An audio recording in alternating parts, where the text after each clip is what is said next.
Hello and welcome to Sermon Extra at Edgemont. I'm Pastor Henry Prater. Glad you've joined us for this quick segment. I wanted to take just a minute and talk a little bit about one of the most important things that we can take into consideration when we are studying Scripture, whether it's listening in a sermon, whether it's our own personal study. One of the things that we really have to pay attention to is context. Context is critically important. So as we talk about context, I want to take a minute and define it. So context, when we think about that as with language, context is the words and sentences around a particular word or a phrase. And those words and sentences, maybe even pages, are the context that phrase is in. And so that can be very important and help, bring meaning to that word or phrase we might be studying. The same thing is true with history and anthropology. Things don't happen in a vacuum. An event, a happening, takes place in a particular time, in a particular culture. Things that are written were written to audiences and with other things taken into account. And so that's very important to consider. And that's important to consider with Scripture because sometimes that can shed light on things that might strike us as a little bit strange. So, for instance, I want to take our passage from this past Sunday from Matthew 22, verses 1 through 14. It's the parable of the wedding feast, one of the many times that Jesus gave a parable about wedding feast. And we're going to focus on the first part of it. Jesus spoke to them again in parable, saying, "The kingdom of heaven is like a king who prepared a wedding banquet for his son. He sent his servants to those who had been invited to the banquet to tell them to come, but they refused to come. Then he sent some more servants and said, 'Tell those who have been invited that I have prepared my dinner. My oxen and fattened cattle have been butchered, and everything is ready. Come to the wedding banquet.' But they paid no attention and went off, one to his field, another to his business. The rest seized his servants, mistreated them, and killed them. The king was enraged. He sent his army and destroyed those murderers and burned their city." And then he said to his servants, "The wedding banquet is ready, but those I invited did not deserve to come." So, for those of us, as we hear that and we're thinking about that, it might seem a little bit odd to us. Because here this king has prepared a wedding feast, the food's on the table.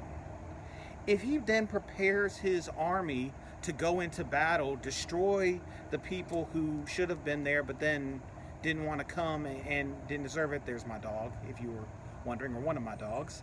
How would that work? The food would be cold by the time he was a wedding banquet. That doesn't make a whole lot of sense. First, it's worth remembering that this is a parable, but second, we should also think about this particular book, this gospel, the Gospel of Matthew, in which this occurs.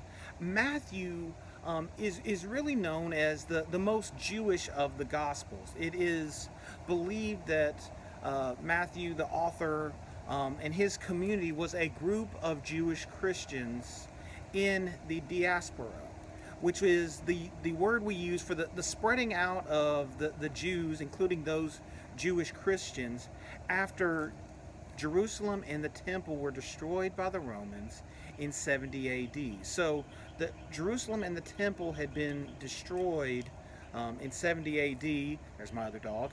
And then this is being written in that time frame towards the end of the century. 70s, 80s AD is when Matthew is thought to have been written, been compiled. So it's fresh in their mind as they are talking about how Israel, how the Jews forsook Jesus, didn't recognize Jesus, didn't take him seriously as their Messiah. And they saw that so poignantly and remembered it and remembered the story of Jesus as they saw the city of Jerusalem being sacked, the temple being destroyed, them being spread out. They remembered that, they took note. And so it's easy for them to hear that as they read this. They hear that, they remembered, oh yes, we remember Jerusalem was destroyed, the temple was destroyed. And that makes even more powerful the rest of it. It's not that, hey, they just lost their chance. As you may remember, we go on in this parable. The wedding banquet is ready, but those I invited did not deserve to come. So go out to the street corners, invite to the banquet anyone you find. So the servants went out to the streets, gathered all the people they could find, the bad as well as the good, and the wedding hall was filled with guests. But when the king came to see the guests, he noticed a man who was not wearing wedding clothes. He asked, "How did you get in here without wedding clothes, friend?" The man was speechless. Then the king told the attendants, "Tie him hand and foot, throw him outside into the darkness where there will be weeping and gnashing of teeth. For many are invited, but few are chosen." They would have that all fresh in their mind, the destruction of the temple, as they're hearing this. And they would take serious the warning, we are part of those who follow Christ. We are followers of the way. Now we know as the church.